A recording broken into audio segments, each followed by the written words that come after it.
Okay. So ಸಿಂಹ ರಾಶಿ ಬಗ್ಗೆ ಮಾತಾಡೋದಾದರೆ ಹೇಗಿದೆ ಈ ವಾರದ ಭವಿಷ್ಯ?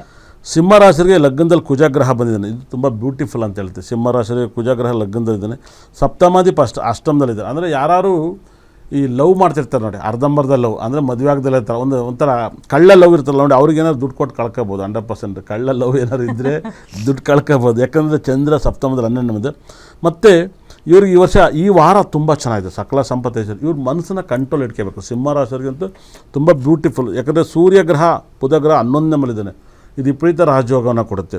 ಲಗ್ನದಲ್ಲಿ ಕುಜ ಮತ್ತು ಕೇತು ಇದ್ದಾನೆ, ಬಹಳ ಸಕಲ ಸಂಪತ್ತೈಶ್ವರ್ಯ. ಚಂದ್ರನೂ ಕೂಡ ಸಪ್ತಮಲ್ಲಿದ್ದಾನೆ 2 ವರ್ಷ. ಈ ವಾರ ಪೂರ್ತಿ ಸಿಂಹರಾಶಿಯವರು ಟೈಮ್ ಚೆನ್ನಾಗಿದೆ. ಸಿಂಹರಾಶಿಯವರು ಒಂದು ಸೂರ್ಯಗ್ರಹನ ಆರಾಧಿಸಬೇಕು. ಸೂರ್ಯನ ಅತಿ ಹೆಚ್ಚು ಆರಾಧಿಸಿದಾಗ ಸೂರ್ಯನಿಗೆ ಡೈಲಿ ನಮಸ್ಕಾರ, ಒಂದು 10 ನಿಮಿಷ 5 ನಿಮಿಷ ಅವನಿಗೋಸ್ಕರ ನೀವು ದೇವ್ರ ಪ್ರೇಯರ್ ಮಾಡಿದವ್ರು ಬರೋಲ್ಲ, ಅವನ್ನ ಪ್ರಾರ್ಥನೆಯಲ್ಲಿ ನೀವು ರೋಡಲ್ಲಿ ನಿಂತ್ಕೊಬೇಡಿ, ನಿಮ್ಮ ಮನೆ ಮುಂದೆ ನಿಂತ್ಕೊಳ್ಳಿ. ಹಿಂದಿನ ಕಾಲದಲ್ಲೆಲ್ಲ ನೀವು ನೋಡ್ಬೋದು, ಬೆಳಗ್ಗೆ ಕಾಲು ತೊಳ್ಕೊಂಡು ದೇವ್ರಿಗೆ ನಮಸ್ಕಾರ, ಸೂರ್ಯನಿಗೆ ನಮಸ್ಕಾರ ಮಾಡೋರು, ರಾತ್ರಿ ಹೊತ್ತು ಚಂದ್ರಗೆ ನಮಸ್ಕಾರ ಮಾಡಿ ಊಟ ಮಾಡೋರು 100%. ಮತ್ತು ಸಿಂಹರಾಶಿಯರು ನಿಮ್ಮ ಪರ್ಸಲ್ಲಿ ಭಾಳ ವಿಶೇಷವಾಗಿ ಸ್ಟೋನ್ ಇದ್ದವ್ರು ಇರ್ತೀವಿ. ನಮ್ಮಂಥರೆಲ್ಲ ಸ್ಟೋನ್ ಹಾಕಿದ್ದೀವಿ ನೋಡಿ, ಪಚ್ಚೆ ಹಾಕಿದ್ದೀವಿ, ಈ ಥರ ಕಿರ್ಬಳಿ ನಮ್ಮಂಥರನ ಪಚ್ಚೆ ಹಾಕಿದ್ದೀವಿ. ಈ ಥರ ಇರಲ್ಲ ಹಳ್ಳಿಲಿರೋರಿಗೆ, ಯಾಕಂದರೆ ಇದು ಬುಧಗ್ರಹ, ಇದನ್ನು ಹಾಕಿದ್ದೀವಿ.